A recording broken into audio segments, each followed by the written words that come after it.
तर नमस्कार माझ्या भावी शिक्षक मित्रमैत्रिणींनो. आज तो आनंदाचा दिवस आलाय ज्याची सर्व पवित्र पोर्टलमधून रयत शिक्षण संस्थेसाठी सिलेक्टेड कॅन्डिडेट्स आतुरतेने वाट बघत होते. तर जी रयत कोर्ट केस होती त्याचा अंतिम निकाल आज जाहीर झालेला आहे. तर या अंतिम निकालाचा आज आपण काय आहे ऍक्च्युअल त्या निकालामध्ये इथे पाहूयात.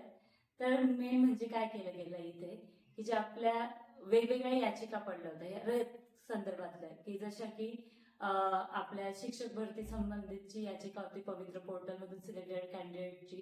त्यानंतर वरिष्ठता यादीची जी होती त्याच्यानंतर कायमस्वरूपी नोकरीत घेण्यासाठीची वगैरे अशा विविध याचिका ज्या होत्या, या सगळ्या याचिकांचं कंपायलेशन करून हा जो निकाल आहे तो देण्यात आलेला आहे. ऍक्च्युअल महत्वाचे मुद्दे कोणकोणते आहेत आणि न्यायालय आपण म्हणजे त्यांचे निरीक्षण काय आहेत आणि त्याच्यावर त्यांनी काय सुचवलंय ते आपण पाहूयात. सगळ्यात पहिला मुद्दा असा आहे म्हणजे जो आहे 13 सप्टेंबर 2021 नुसार असा सांगितलं गेलं होतं की ते जे आहेत शिक्षक तर त्यांना तात्पुरतं त्यांच्या ज्या जुन्या शाळा आहेत त्यांच्यावरच तासिका तत्वावर नियुक्त्या दिल्या गेल्या पाहिजेत आणि त्यानुसार त्यांची सेवा ज्येष्ठता ठरवली गेली पाहिजे. त्यानंतर जे पवित्र पोर्टल थ्रू निवड झालेली त्या उमेदवारांसाठी काय निरीक्षण असं नोंदवण्यात आलं आहे की जे उमेदवार पवित्र पोर्टल थ्रू निवड झाली त्यांची तर संस्थेवर जवळपास 1481 जागा रिक्त होत्या. जेव्हा हे याचिका दाखल झाली किंवा जेव्हा ती जुनी संच मान्यता झाली त्यानुसार 1481 जागा रिक्त होत्या आणि पवित्र पोर्टल मधून लागलेले विद्यार्थी जवळपास 15 महिन्यांपासून नियुक्तीची वाट बघताय. तर त्यांना तात्काळ ठेवणं योग्य नाही असं न्यायालयाचं म्हणणं आहे 1481 जागा रिक्त असताना सुद्धा.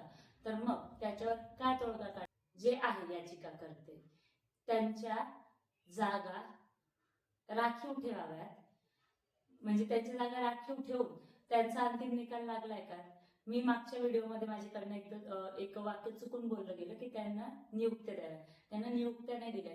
त्यांच्यासाठी त्या 650 जागा राखीव ठेवण्याचे निर्देश 650 किंवा त्याच्यापेक्षा थोड्या जास्त अशा 481 पैकी 650 किंवा त्याच्यापेक्षा थोड्या जास्त जागा राखून ठेवण्यास सांगितल्या आहेत आणि उर्वरित जागांवर आपले जे पवित्र पोर्टल थ्रू लागलेले उमेदवार आहेत त्यांना कॉमन रोस्टर या पद्धतीने नियुक्त करण्याचे आदेश कोर्टाने दिलेले आहेत.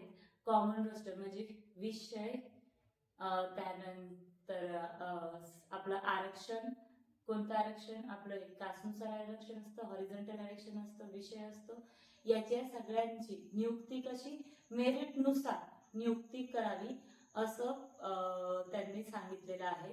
मेरिटनुसार नियुक्ती करावी आणि मग असं झाल्यानंतर कुणावरही अन्याय होऊ नये म्हणून मेरिटनुसार नियुक्ती केली आणि काही विषयानुसार किंवा कास्टनुसार जागा व्हॅकंट नाही राहिल्या तर काही उमेदवार नोकरीपासून वंचित नाही राहावे म्हणून त्यांना पुन्हा योग्य त्यांच्या शिक्षणाला त्यांच्या आरक्षणाला वगैरे साजेशी अशी आस्थापना अवेलेबल करून देऊन, कोणती शासकीय आस्थापना म्हणजे जसं की शासकीय गव्हर्नमेंट ज्या आस्थापना आहेत त्यांच्यामध्ये त्यांच्यासाठी जागा अवेलेबल करून देऊन त्यांना त्यांच्या प्रेफरन्स देण्यात येतील आणि हे सगळे प्रक्रिया करण्यासाठी 45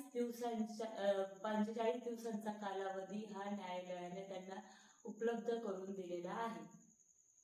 650 जागा आहेत त्या 650 जागांमध्ये एक मेन मुद्दा आहे ते जे 2016-17 अगोदर नियुक्त आहेत त्या लोकांचाच विचार केला जाईल. 2016-17 नंतरच्या नियुक्त लोकांसाठी पुनर्विचार काहीतरी नवीन केला जाईल असं तिथे नमूद करण्यात आलेलं आहे. याचिकाकर्त्यांचे जे प्रस्ताव आहेत त्यांच्या स्वीकृतीमध्ये पण असमतोल दिसून आला असं या न्यायालयाचं म्हणणं आहे आणि त्याबद्दल न्यायालयाने सरकारकडून माहिती मागवली आहे. जसं की याचिकाकर्ते जे होते त्यांच्यापैकी 250 पैकी जवळपास 246 प्रस्ताव स्वीकृत झाले आहेत आणि जे गैर याचिका करत होते त्यांचे 360 पैकी फक्त 23 प्रस्ताव स्वीकृत झाले आहेत.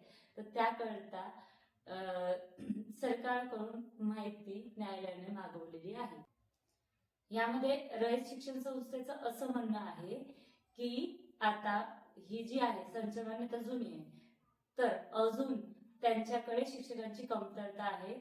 जवळपास 400 जागा त्यांच्याकडे रिक्त आहे, कारण की निवृत्त झालेले लोक, त्यानंतर आजारपणामुळे त्यांनी हे केलेलं, कोणी निवृत्ती घेतलेली वगैरे, असे जे कारण आहेत त्याच्यामुळे जवळपास 400 जागा आता त्यांच्याकडे रिकाम्या आहेत आणि कमीत कमी 400 जागा रिकाम्या आहेत आणि त्यांना अजून 400 लोकांची आवश्यकता आहे. त्यांच्याकडे शिक्षकांची अजून गरज आहे असं या बाबतीत रयतने तिथे नोंदवलेलं आहे. तर जो अंतिमता काय आहे की जो 12 फेब्रुवारी 2024चा जो आदेश होता त्यामध्ये बदल केला आणि त्या आदेशामध्ये बदल करून आता आपल्या पवित्र पोर्टलमध्ये उमेदवारांना नियुक्ती देण्याचा कोर्टाने आदेश दिले आणि ती नियुक्ती 45 दिवसाच्या आत देण्याचे कोर्टाचे आदेश आहेत. अंतिमतः इथे आपल्याला असं दिसून येतंय की तिथे समतोल राखण्याचा प्रयत्न केला गेलेला आहे. ते 2016-17च्या अगोदरचे पिटिशनर होते किंवा आपले पवित्र पोर्टल थ्रू जे निवडले गेलेले कॅन्डिडेट होते की यांना समान न्याय देण्याचा प्रयत्न इथे करण्यात आलेला आहे. आणि आपल्या म्हणजे खरंच उच्च रँक असलेले विद्यार्थी पवित्र पोर्टल मधले इकडे रयत मध्ये जवळपास 9 ते 12च्या जागा अधिक होत्या, म्हणून उच्च रँक असलेल्या विद्यार्थ्यांनी रयत ही संस्था स्वीकारली होती आणि त्यांना खरंच 15 महिन्यांचा जो त्यांचा संघर्ष आहे त्याला इथे यश आलेलं आपल्याला दिसून येत आहे.